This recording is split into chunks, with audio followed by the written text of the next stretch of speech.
آدمی بیوی کی اطاعت کرے گا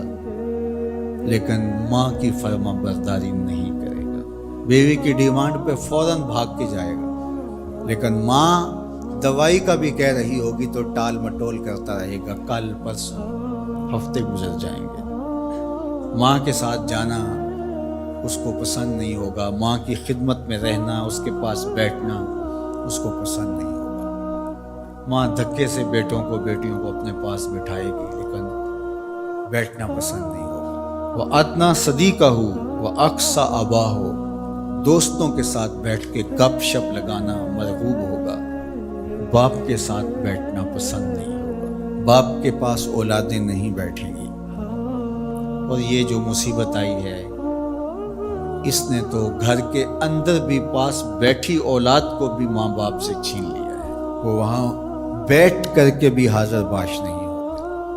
آپ کو اس دن میں نے درس قرآن میں جو مضمون رکھا تھا اس میں ایک لفظ تھا وَبَنِينَ شَهُودًا، وہ بیٹے جو حاضر باش ہوں وہ نعمت ہوتے ہیں، جو باپ کی خدمت میں بیٹھے ہوں، باپ کے پاس بیٹھتے ہوں، باپ کے ساتھ جڑے رہتے ہوں، وہ نعمت ہوتے ہیں،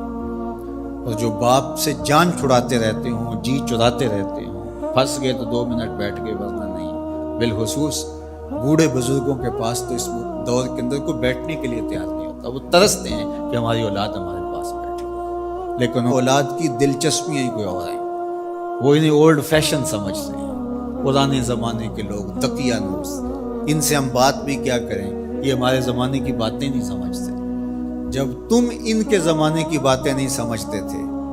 انہوں نے ایک لفظ پانی اور روٹی سکھانے کے لیے کتنی محنت کی تھی تمہارے اوپر، تم تو کچھ بھی نہیں سمجھتے تھے، تم تو حرف و صوت سے آشنا نہیں تھے، تم تو لفظوں سے آشنا نہیں تھے، انہوں نے کتنا وقت دیا اور ایک ایک حرف، ایک ایک لفظ، ایک ایک ہجا تمہیں بتایا، اور آج تم کہتے ہو یہ دقیانوس ہے۔ کہا یہ قرب قیامت کی علامت ہے کہ دوستوں کے پاس بیٹھنا مرغوب لگے گا، محبوب لگے گا، ماں باپ کی صحبت میں بیٹھنا اولاد کی تباہ میں نہیں ہوگا۔ وَسَادَ الْقَبِيلَةِ فَاسِقُهُمْ، اور قبیلے کا جو سردار ہے وہ فاسق و فاجر ہوگا۔ سرداری، قبیلے کا بڑا بننا، خاندان کا بڑا ہونا، یہ صلاحیت کی وجہ سے نہیں، تقوی کی بنیاد پر نہیں، یہ چالاکی، مکاری، فسق و فجور کی وجہ سے، اس لیے کہ جس طرح کی قوم ہوگی اس طرح کے ان کے حکمران ہوں گے۔ کسی نے حجاج بن یوسف سے کہا تھا کہ تو نے حضرت عمر کا دور خلافت دیکھا ہے تو ان جیسا انداز حکومت اختیار کیوں نہیں کرتا؟ تو اس نے 2 لفظی جواب دیا، تبازروا اتعمر لکم، اس نے کہا تم ابو ذر غفاری بن جاؤ، میں عمر بن جاتا ہوں۔ جب رعایا ابو ذر غفاری جیسی ہوتی ہے تو حکمران عمر فاروق جیسے ہوتے ہیں۔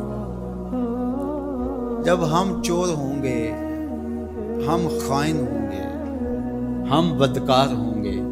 تو اوپر رحمتوں کی چھتڑیاں تو نہیں تانی جائیں گی، اوپر بھی پھر یہی کچھ ہوگا۔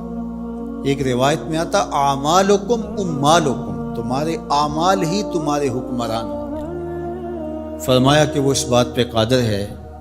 کہ وہ تمہیں اوپر سے بھی عذاب دے سکتا ہے، وہ چاہے تو نیچے سے بھی عذاب دے سکتا ہے۔ حضرت عبداللہ ابن عباس رضی اللہ تعالیٰ عنہ فرماتے ہیں اوپر کا عذاب یہ ہے تمہارے حکمران نااہل ہوں، اور نیچے کا عذاب یہ ہے تمہاری اولادیں نافرمان، اور تم ایک دوسرے سے لڑنے لگ جاؤ، ایک خاندان کے لوگ شریکہ برادری کے نام سے ہر وقت ایک دوسرے کی ٹو میں رہیں، یہ عذاب نہیں تو اور کیا ہے؟ ہر وقت بھائی بھائی کو نقصان پہنچانے کے چکر میں رہے، بہنیں اور بھائی آپس میں ایک دوسرے کے دشمن بنے کھڑے ہوں، ہمسایہ ایک دوسرے کی عزت کو اچھالنے کے لیے تیار کھڑا ہو، محلہ راحت کا سامان ہونا چاہیے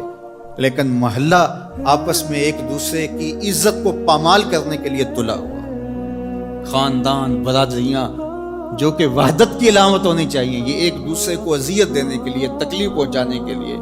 ٹو میں رہنے کے لیے، کسی کے عیب کو اچھالنے کے لیے، کسی کی بہن بیٹی کی آبرو کو اچھالنے کے لیے ہر وقت اسی چکر میں ہو، تو کیا یہ عذاب نہیں ہے کہ تم اپنے گھر میں بھی محفوظ نہ ہو؟ خاندانی لڑائیاں، شریکہ برادریاں، ان کی باہمی لڑائیاں،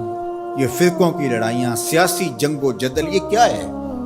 یہ اللہ کے عذاب کی ناراضگی کی صورت ہے۔ اللہ تعالی ہمیں سچی توبہ کی توفیق دے۔